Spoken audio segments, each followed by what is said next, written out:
Boa noite a todos. Obrigado, Rose, pela belíssima música, belíssima apresentação que fala do nosso Senhor. Ele não abriu a sua boca. Como ovelha muda, foi guiado ao matadouro. Ele não abriu a sua boca. Jesus tinha solidão. A solidão que o Senhor Jesus tinha quando viveu aqui nessa terra tinha muito que ver com a incompreensão da luz por parte das pessoas que se diziam seguidoras dele. Então, queridos, o Brasil precisa de luz, né?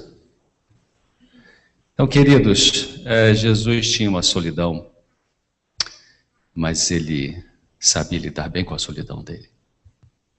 Porque ele tinha, na humanidade dele, ele recorria ao Pai Celestial. Inclusive, se você pegar, quem é adventista conhece o livro, quem não é adventista, seria bom comprar um livro, o pessoal que é da igreja pode dizer onde você pode encontrar. Esse livro foi considerado pela biblioteca, se não me engano, de Washington, nos Estados Unidos, como a melhor biografia de Cristo, chama-se O Desejado de Todas as Nações. Tem um capítulo chamado Getsemane. Nesse capítulo, eu já vou pedir o vídeo já. Nesse capítulo, essa autora, muito inspirada, ela disse que naquela hora de agonia em que ele estava no Getsemane, ele foi ter com os discípulos para ouvir umas palavras reconfortantes. Então, na humanidade dele, ele sentiu necessidade de ter um toque físico, alguém que abraçasse e dissesse, vamos lá, eu estou com você, vai dar certo, vamos, estamos orando. Mas chegou lá e os caras estavam dormindo. Não? E aí então ele teve, essa é uma solidão, ele teve que recorrer ao Pai Celestial. Então, é assim. Então, vamos falar um pouquinho sobre solidão hoje, como lidar com a solidão. E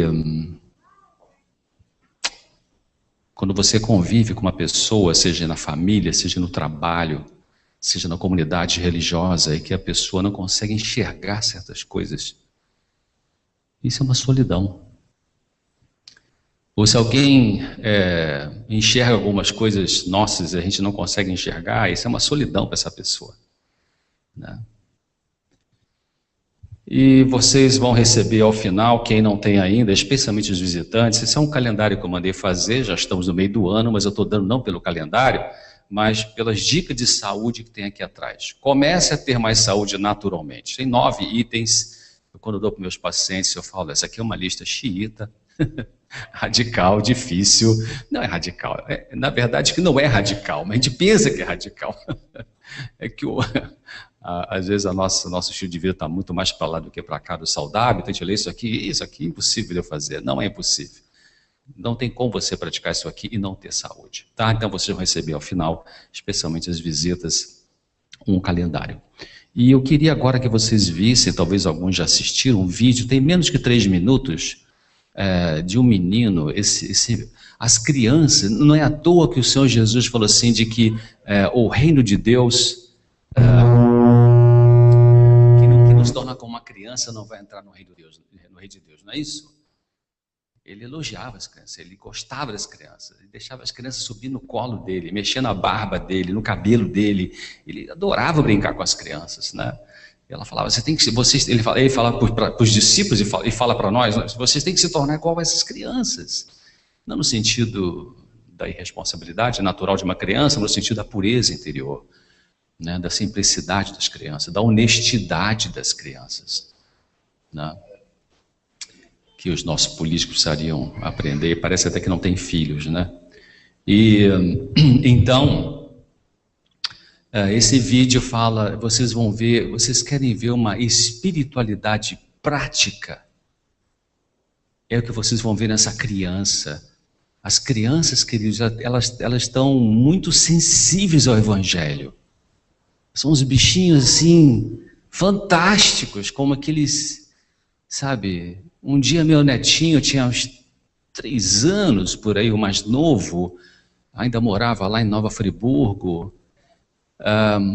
Sim, não, já tinha passado isso, eu já tinha ido para os Estados Unidos, meu filho está trabalhando no Weimar, e aí um dia eu falei para ele assim, chama-se Léo, o mais novo, e eu falava assim com as crianças, vem cá, como é que você sabe que Jesus existe? Vocês não viram? E eu falei para o Léo, como é que você sabe? Você já viu Jesus? Eu nunca vi, você já viu? Não, vô, eu não vi, mas como é que você sabe que ele existe? O Léo, apesar de ser um garoto assim, bem aventureiro, igual o pai, então mais acelerado, etc., mas ele é bem filosófico também, muito lindo isso, né?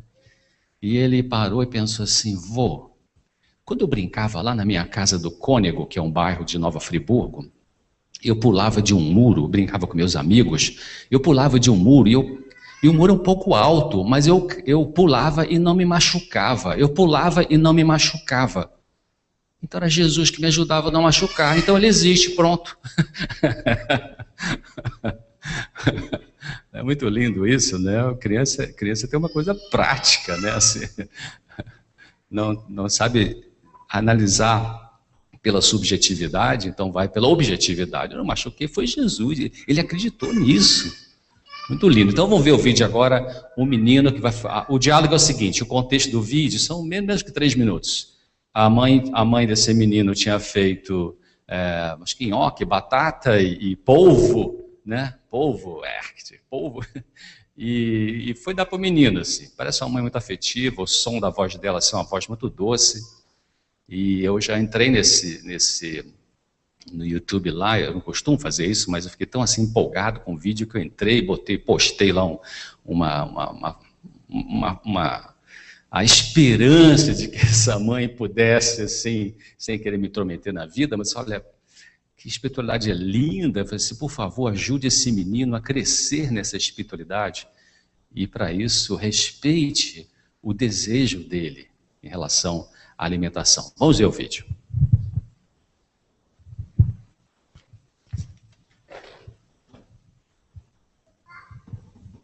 Tá bom? Tá, mas come o seu nhoque de polvo?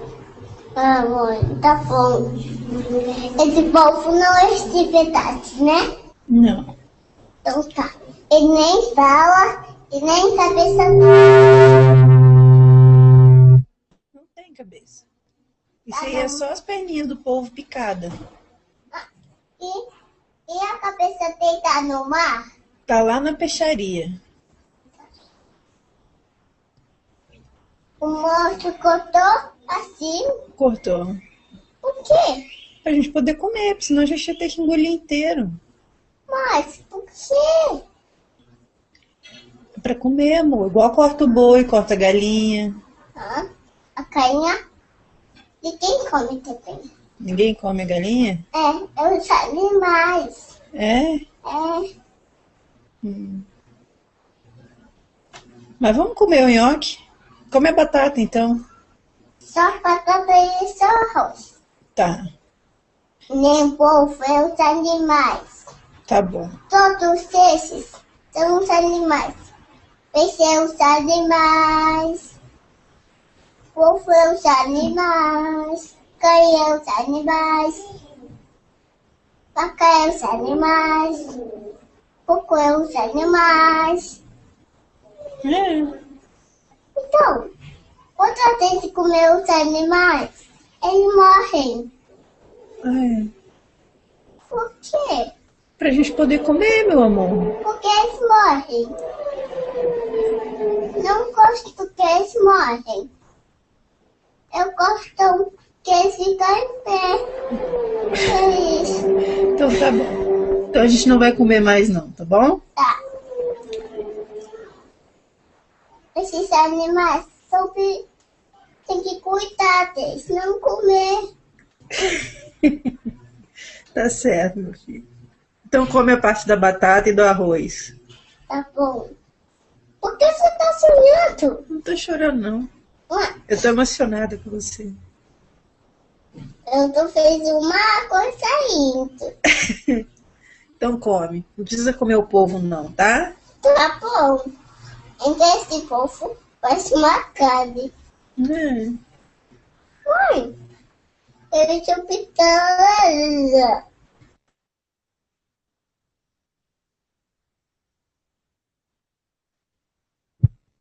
Coisa linda, né? Os animais.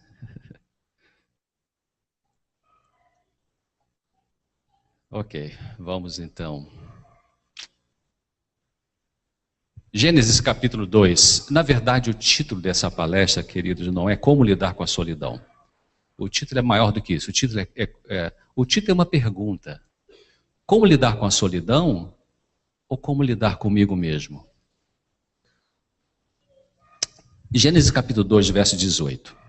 Lá diz, Deus tinha acabado de fazer os seres humanos, que somos nós, e Deus então disse assim, ele pensando com ele mesmo, conversando com a Trindade, possivelmente, e disse o Senhor Deus, não é bom que o homem esteja só, que o ser humano, o homem e a mulher esteja só. Mas interessante, não é bom que o homem esteja só. Agora, abra sua Bíblia em 1 Coríntios, que também foi inspirada por Deus, embora não seja Deus que esteja falando, embora Paulo aqui ele reconhece algumas coisas, Paulo escreveu também, inspirado por Deus, assim, 1 Coríntios capítulo 7 e o versículo 8. 1 Coríntios 7, versículo 8. Digo, porém, aos solteiros e às viúvas, que lhes é bom se ficarem como eu, ou seja, solteiros. Mas peraí, como é que é o negócio? Olha o que a Bíblia está dizendo. Vai ficar só, não vai ficar só? Solidão pode ser um sentimento ou uma situação. Estar só não é igual a sofrer de solidão.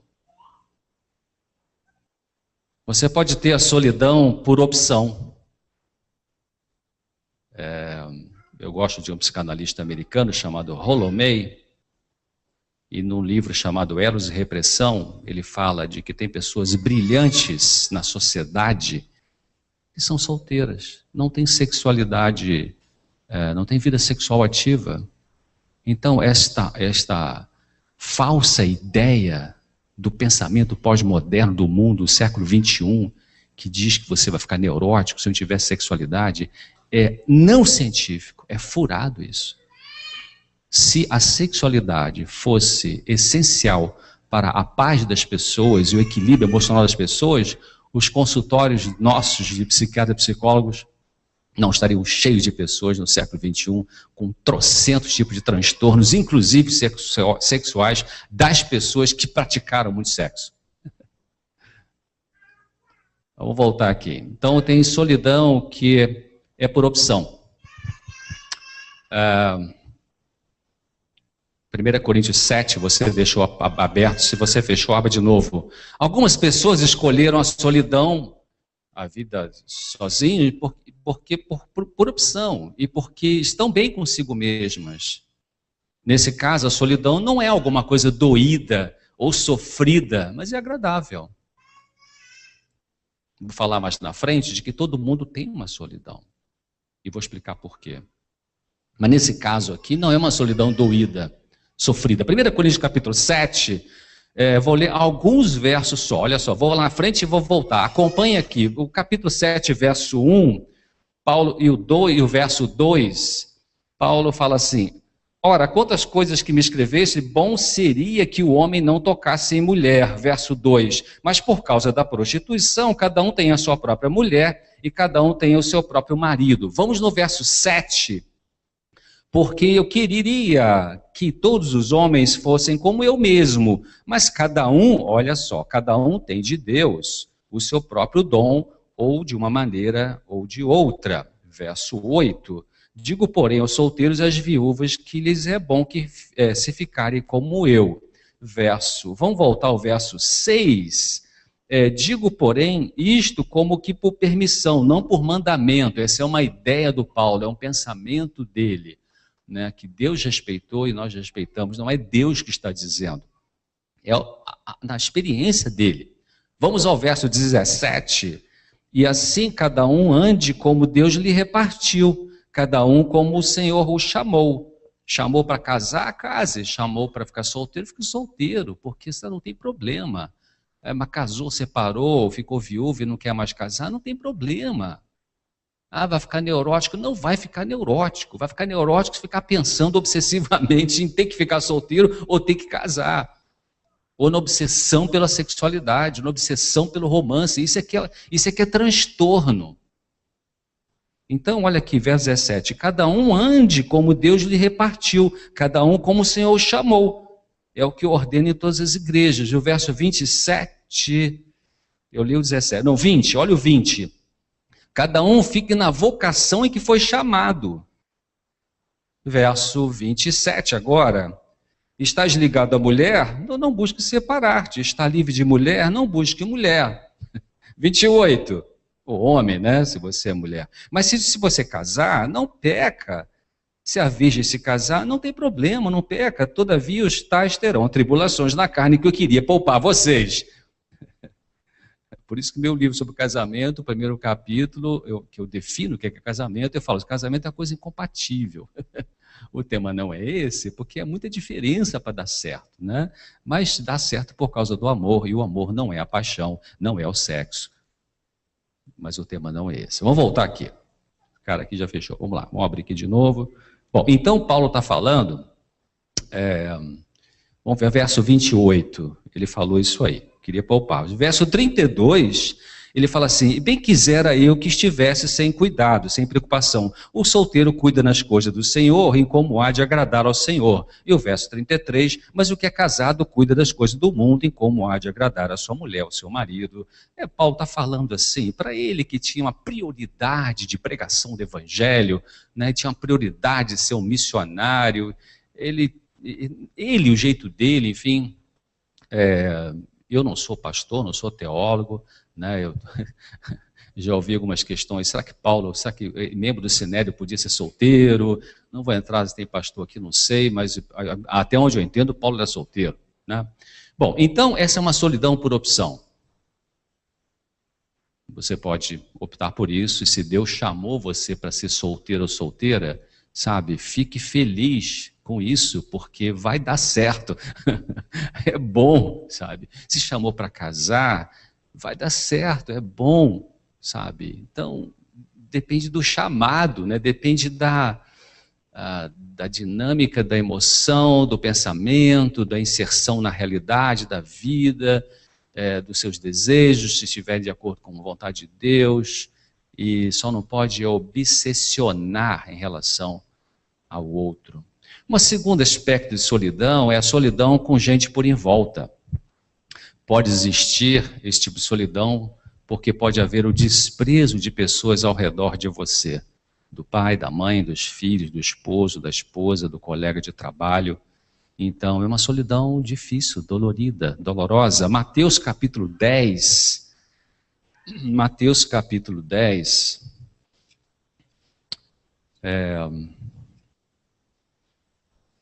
aliás, teve a festa aí de Santo Antônio, casamenteiro, né? Que tem muita moça que fica fazendo as simpatias para ver se vai casar. Né? Tem que rodar lá um pauzinho atrás de Santo Antônio. Quando era católico tinha essas troças assim. Eu tenho duas irmãs que são de filosofias bem diferentes. Uma muito católica, a outra tem outros pensamentos mais ecléticos e tal. E elas contam essas brincadeiras que faziam isso lá para ver se arranjava o sujeito certo, que Santo Antônio é o casamenteiro. Bom, Mateus capítulo 10, 34 a 39. Mateus 10, 34 a 39, nós lemos assim. Jesus está dizendo: não cuideis que vim trazer paz à terra. Eu não vim trazer paz, mas espada. Porque eu vim pôr em dissensão o homem contra seu pai, a filha contra sua mãe, a nora contra sua sogra, e assim os inimigos do homem serão o quê? Os seus familiares. O que é isso que ele está dizendo? Quem ama o pai ou a mãe mais do que a mim, não é digno de mim. Quem ama o filho ou a filha mais do que a mim, não é digno de mim. Quem não toma a sua cruz e não segue após mim, não é digno de mim. Quem achar a sua vida, perdê-la-á. E quem perder a sua vida por amor de mim, achá-la-á.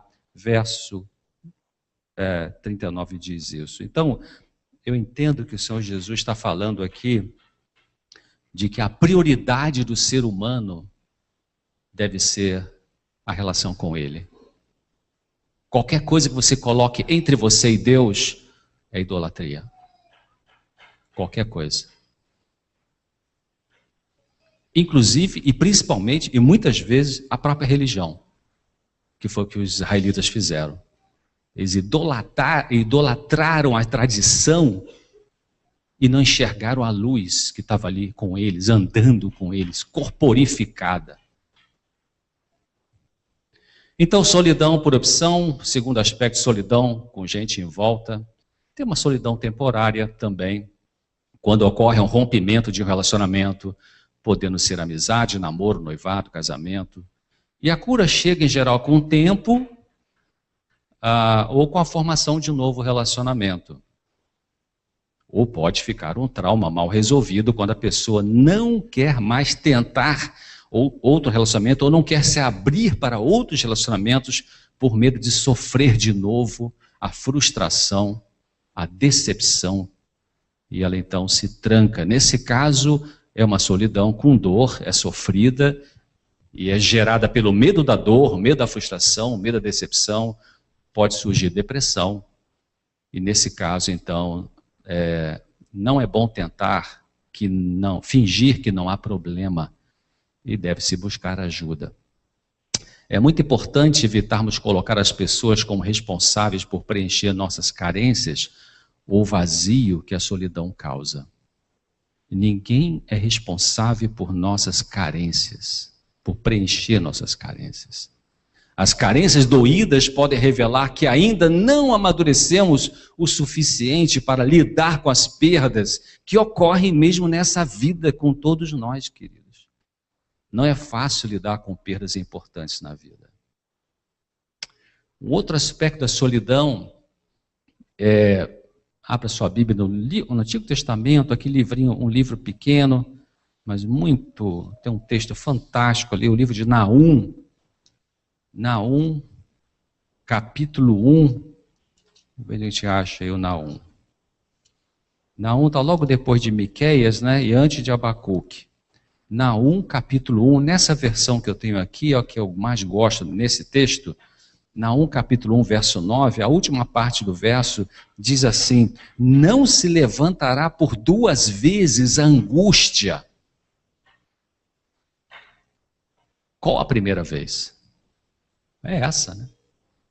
Nessa existência que nós estamos agora, inseridos nela, desde que você nasceu até você morrer, tem angústia.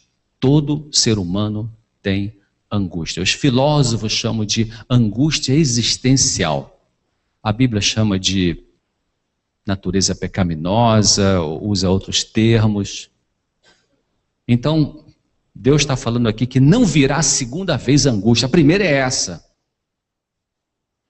E por isso que nenhum ser humano consegue resolver o buraco do peito nosso, porque essa angústia básica, primal, vamos usar uma expressão diferente, ou original, ou profunda, ela foi instalada quando houve o corte da relação direta entre o ser humano e Deus. Você é aquele tipo de pessoa que quando chega em casa logo liga a televisão, ou rádio, ou computador, ou vai telefonar para as pessoas. Você é assim? Ao sair para caminhar, ou praticar outra atividade física, você tem que ter um headphone nos ouvidos para escutar a música. Você tem que almoçar no restaurante com alguém no intervalo do trabalho, não pode ir sozinho, sozinha nunca. Será a fuga da solidão? Por que poderia ser desagradável ficar só com você mesmo, só com você mesma? Como foi sua infância? Você se comunicava com seus pais? Eram eles abertos e afetuosos com você, ou fechados e rígidos e, entre aspas, ocupados, ou sem aspas mesmo? Sem contato afetivo, sem diálogo? Era assim? Como é que foi? Será que foi isso, esse tipo de dinâmica emocional da sua infância que gerou a solidão como fonte de solidão, como fonte psicológica da solidão? Talvez junto com a tendência também sua de ser uma pessoa fechada. Existe um PhD na área de comportamental, chama-se Patrick Carnes, um livro dele fantástico, em português são 444 páginas, o livro chama Isto Não é Amor. Ele fala sobre compulsões sexuais, que é o que a sociedade está muito doente hoje em relação a isso, né? E ele diz assim, de que o sentimento de abandono é o centro do anseio aditivo.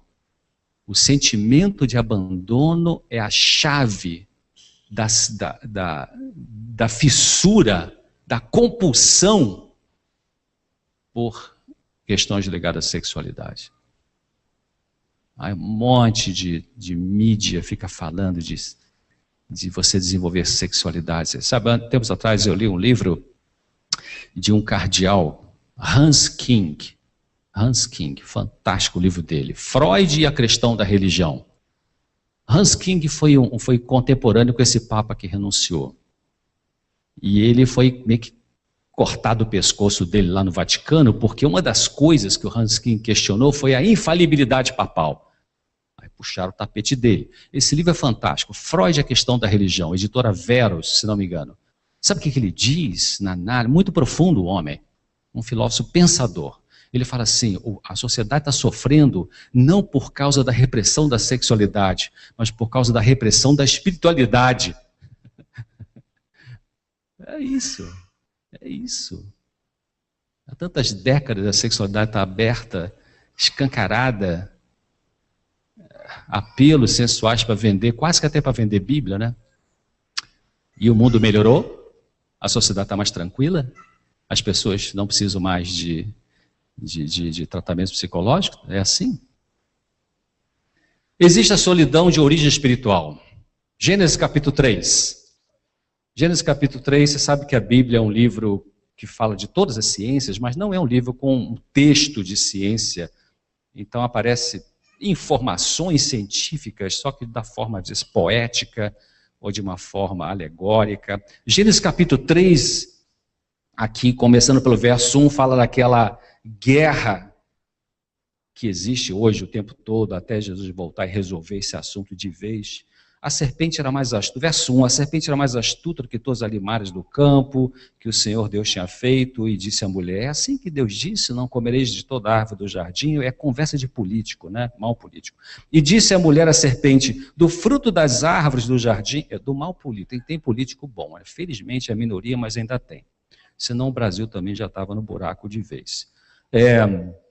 E disse a mulher à serpente, do fruto das árvores do jardim comeremos. Eu sei que vai lendo aqui, então tem esse diálogo aí, e acaba que lá no fim, nós seres humanos pisamos na bola, fizemos besteira, e aí, verso 7, então foram abertos os olhos de ambos, do homem e da mulher, e conheceram que estavam nus, quer dizer, alguma coisa mudou na percepção, alguma coisa mudou na bioquímica cerebral, na neuroquímica desses indivíduos, e aí a percepção mudou, mudou a lente. O que mudou? A Bíblia fala aqui no verso, onde está aqui? Vamos ver aqui.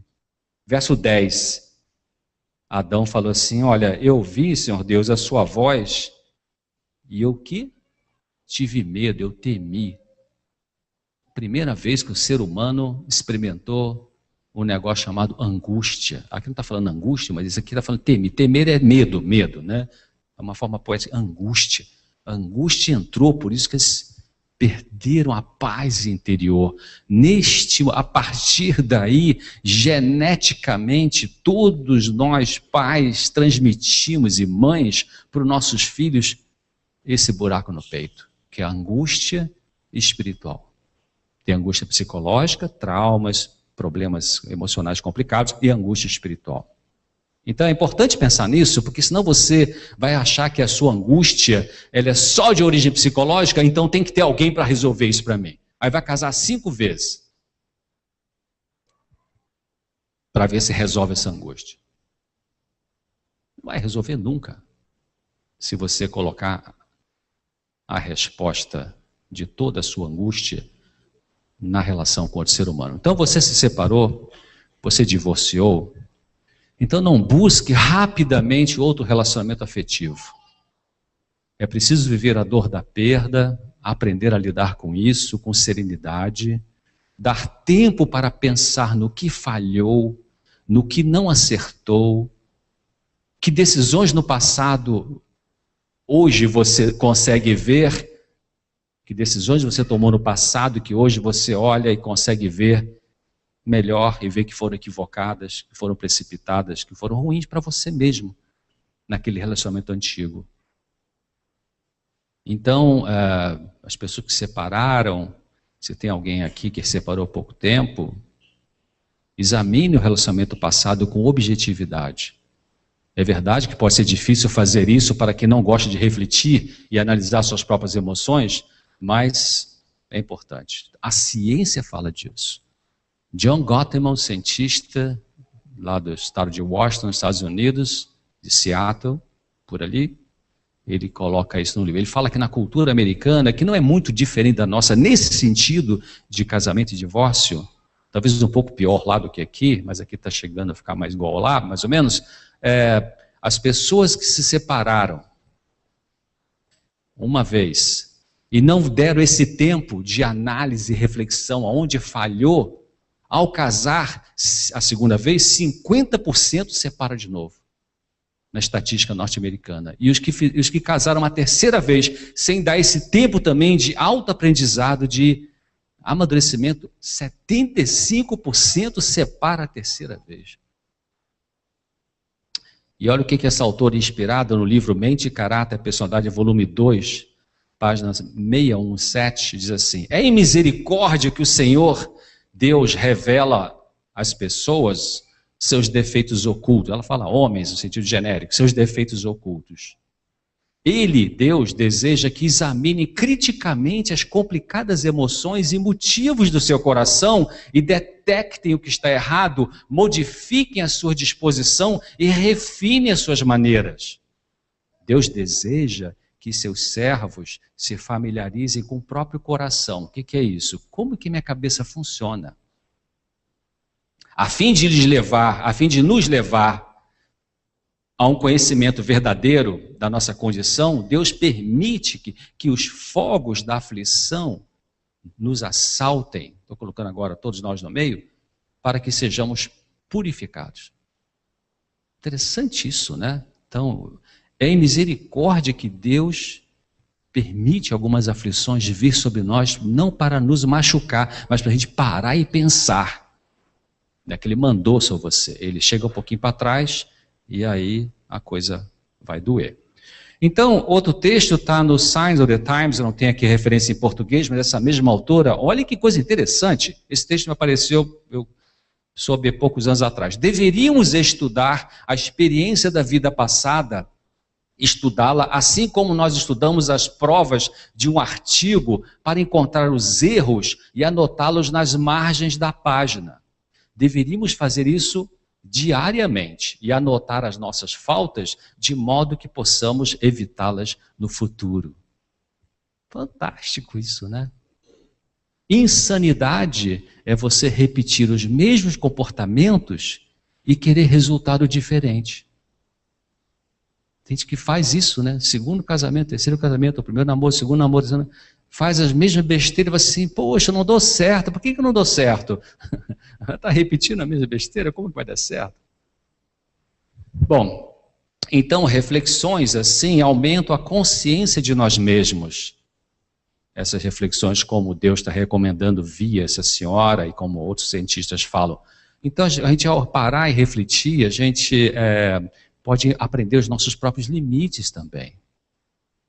A gente abaixa a nossa prepotência, achar que você é toda poderosa, né, porque tem um corpo bonito, seja lá o que for, ou você é todo poderoso porque é saradão, sei lá, e acha que vai conquistar todo mundo. Então ajuda a baixar um pouquinho a bola e ficar mais humilde. As reflexões nos ajudam a parar de ficar culpando as pessoas, a vida, Deus, por não dar tudo o que você queria. Vou falar disso na quarta-feira, essa revolta, essas coisas assim. E essa autora fala no Conselhos aos Pais, Professores, Estudantes, página 67, diz assim: conhecer a nós mesmos é grande ciência. O conhecimento de si mesmo leva à humildade e à confiança em Deus.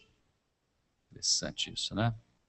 Outro texto, no mesmo livro, página 419. Grande conhecimento é conhecer-se a si mesmo. O verdadeiro conhecimento de si próprio induz a uma humildade que abrirá o caminho para que o Senhor desenvolva o espírito, molde e discipline o caráter. Isso significa que sem humildade você não vai crescer como ser humano. Vai ficar uma topeira, chato, cri-cri, ranzinza, explosivo, manipulador, controlador, controladora.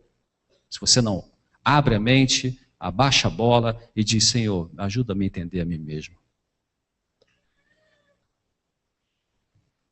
Você se separou por convicção? Se você se separou? Ou foi por uma impulsividade no momento de nervosismo? Tem gente que faz isso.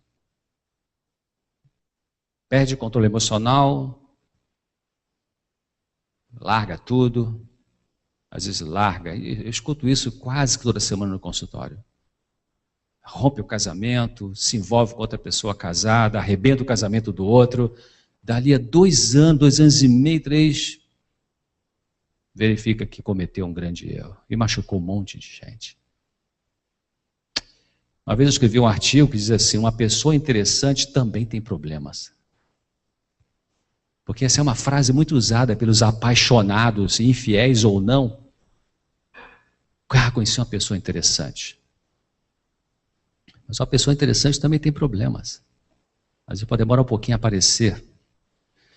Você está sozinho agora, você está sozinha agora, então espere, analise, pense, pé no chão, respira fundo, conta até 49, não só até 10.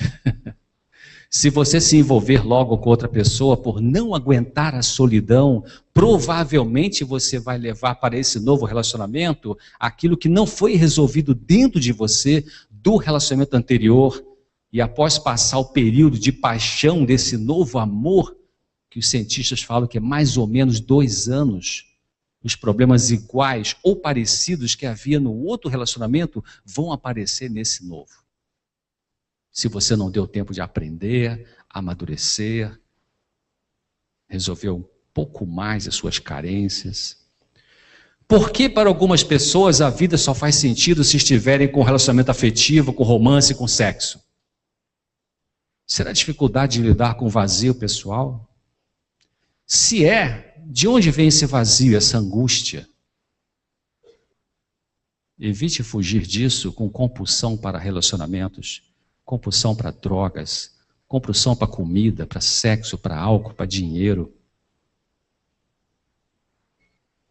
Faça alguma coisa então, para resolver a solidão, temos que fazer alguma coisa. Ficar só por um tempo permite refletir para amadurecer. Deus mandou Moisés ficar 40 anos no deserto. E o cara era líder de exército do egípcio. Permite a solidão, permite ficar só um tempo, permite fazer coisas que você não saberia fazer se não parasse para pensar. Faça alguma coisa que você talvez não se permitiu fazer ainda, porque estava ocupado demais no relacionamento. Permite fazer coisas que você não fazia antes, que gosta. Se você está sozinho agora, você pode aproveitar isso. Você podia ter abandonado coisas que você gosta, que faziam parte da sua individualidade e que não fazia por causa do outro, ou porque o outro não gostava disso, ou por falta de tempo mesmo, na concentração de ter cuidado do relacionamento, seja qual for a razão. Embora casamento não deve destruir a individualidade das pessoas, essa autora fala disso, inclusive tem um texto que ela compara a trindade com a relação marido e mulher. Ela fala assim como a trindade são 3 pessoas, mas individuais, o casamento são 2 pessoas, serão os 2 uma só carne, mas um não pode destruir você não deve perder a sua individualidade na do outro. Já atendi muitas pessoas, mais moças, jovens que faziam faculdade ou tal, e aí casou e o marido falou assim: não, para com isso, fica em casa, eu ganho dinheiro, vou te dar tudo que você quer, vai ser feliz, e ela se castrou. E dali a 10 anos, ela não terminou o curso que queria fazer, não desenvolveu o seu lado pessoal, profissional, e dali a 10 anos também não tinha o afeto que ela acreditava que ia ter desse marido. Então não ganhou nem o afeto e nem ganhou a sua vida pessoal. Estando sozinho durante um tempo, você pensar, botar o pé no chão, você pode visitar amigos, pode ler os livros que você comprou e que nem tocou neles ainda. Você pode se envolver num trabalho voluntário na comunidade, na igreja, pode ter um hobby. Você pode fazer um curso que você gosta, ter um animal de estimação, viajar, dedicar-se a uma causa social. Você pode começar a trabalhar se você não trabalhava antes. Você pode cuidar de um jardim, de uma horta, muita coisa pode fazer. Mas faça alguma coisa. Comece com alguma coisa. Tem um lema que diz assim, solte-se e entregue-se a Deus. O que significa isso? Não tente controlar o incontrolável. Sente no banco do carona, do passageiro, e deixe Deus dirigir. Isso não é ficar uma pessoa passiva. Isso é você abrir mão do controle. Solte o problema. Solte a necessidade de controlar, de saber o que vai ocorrer, quando vai ocorrer. Pare com a obsessão com as escolhas das outras pessoas. Pare com os pensamentos obsessivos, a fissura por relacionamentos.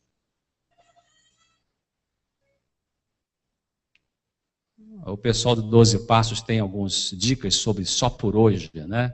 Só por hoje eu procurarei fortificar a minha mente. Você pode colocar isso como, isso ajuda muito no crescimento pessoal. Olha só por hoje eu procurarei fortificar a minha mente. Estudarei, aprenderei algo proveitoso, não serei um ocioso mental, lerei alguma coisa que exige esforço, raciocínio e concentração. Só por hoje tentarei viver somente esse dia e não tentarei solucionar todos os meus problemas de uma vez só. Só por hoje tentarei viver somente este dia. Não, já falei. Só por hoje terei um programa. Talvez não siga exatamente, mas eu vou ter um programa. Eu evitarei para mim mesmo 2 aborrecimentos. Um é a pressa e o outro é a indecisão. Só por hoje eu vou exercitar meu espírito de 3 maneiras. Primeiro, vou praticar uma boa ação sem que ninguém fique sabendo, senão não valerá. Não valerá. Não bota na Novo Tempo. Segundo, farei pelo menos 2 coisas que não tenha vontade de fazer, apenas como exercício. É meio chato fazer isso. Mas a gente expande quando faz isso. E resolve alguma coisa. E terceiro, e mesmo que meu amor próprio esteja ferido, hoje eu não vou demonstrar para ninguém. Vou segurar a onda comigo mesmo e com meu Deus. Isso ajuda muito ao amadurecimento. Outro lema diz, vá com calma. Vá, mas vá com calma. Ou seja, podemos não ter todas as respostas hoje. Isso não é um fracasso, apenas uma realidade. Nem sempre temos que solucionar todos os problemas. Talvez não saibamos tudo o que é possível para hoje. Deus revelará mais quando for o momento certo. Tem um ditado que diz assim, quando o aluno está pronto, o professor, o quê? Aparece. Quando o aluno está pronto, o professor aparece.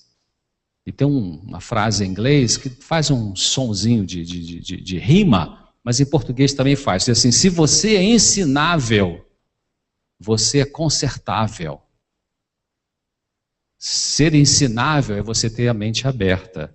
Ter mente aberta é deixar o espírito aberto, deixar assim, bom, da onde que Deus vai trazer uma solução, eu não sei. Isso é mente aberta. Mente fechada é Deus vai trazer solução só através do pastor da igreja do Jardim América, ou só através da lição da escola sabatina, ou só através da União Oeste, lá do canal da divisão, não sei das quantas. Isso é mente fechada. Os judeus tinham mente fechada, tão fechada que estava ali a luz da vida e eles falaram, tu tens demônio. E era o pessoal da igreja, credenciado como obreiros. Então, queridos, concluindo, não se deprecie por você não saber ainda lidar com a solidão. É preciso aceitar a sua história, aceitar as perdas, aceitar as limitações pessoais, aceitar o que seus pais não conseguiram ser e fazer com você, aceitar que você não pôde funcionar melhor e se expressar também lá atrás com eles, você não conseguiu reivindicar uma atenção, um cuidado, um carinho justos que você realmente merecia. Você também não conseguiu lidar bem com isso.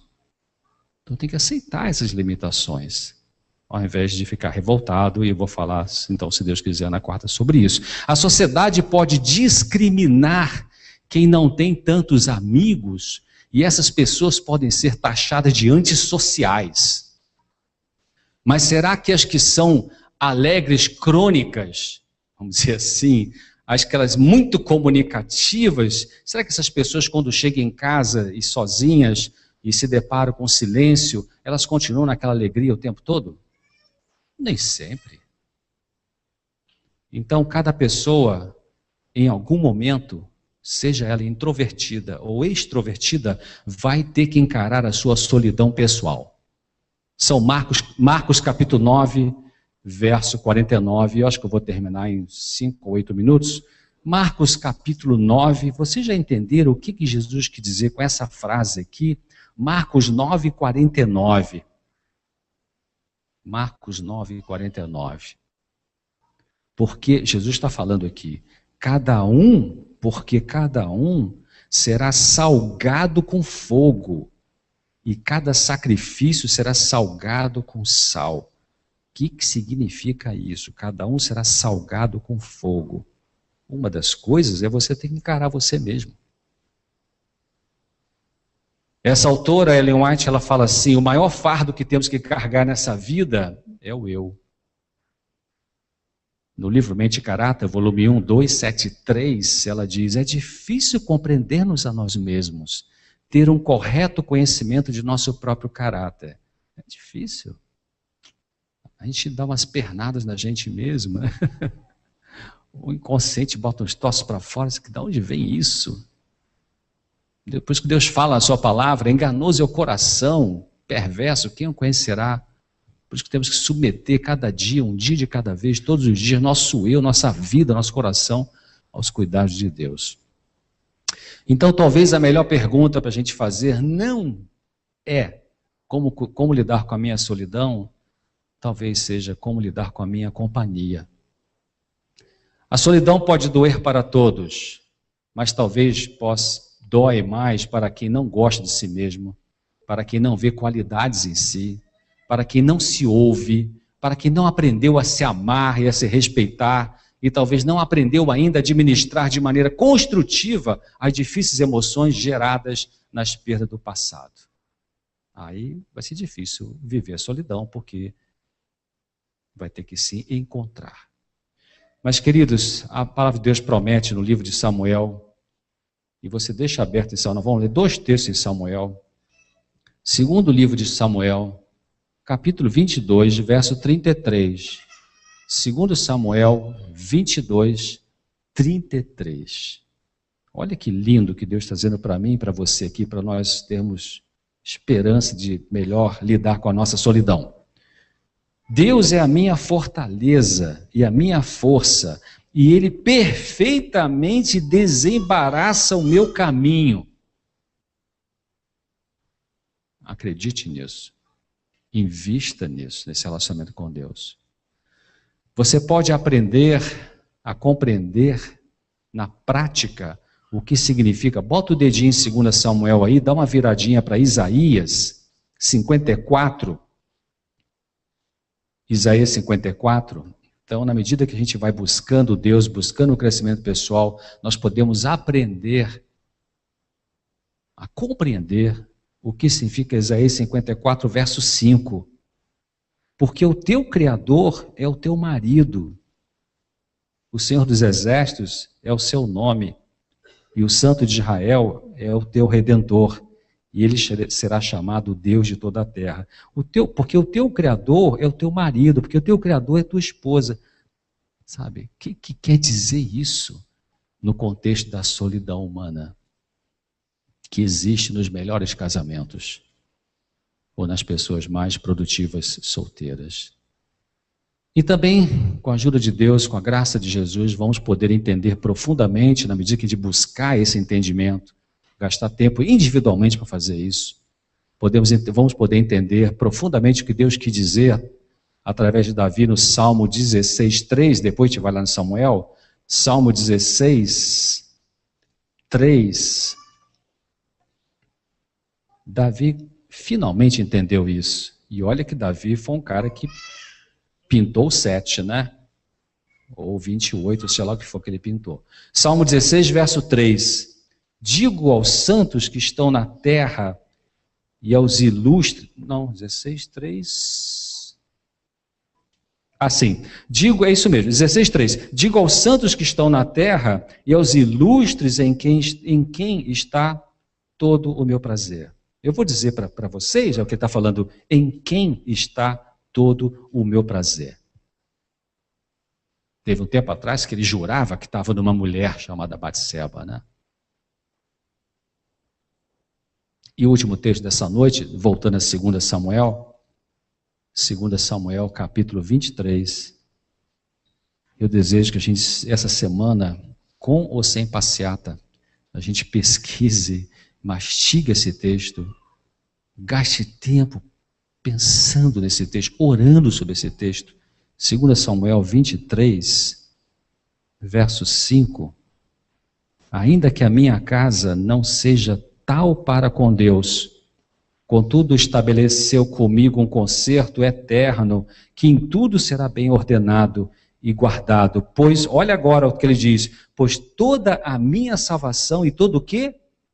O meu prazer está nele, no Senhor. É isso. Quando você descobre isso na prática interna, pessoal, profunda, pensada e equilibradamente, você lida melhor com a solidão deixa de ser dolorosa, você para com as obsessões pelas outras pessoas, pela paixão, pelo romance, e você tem serenidade.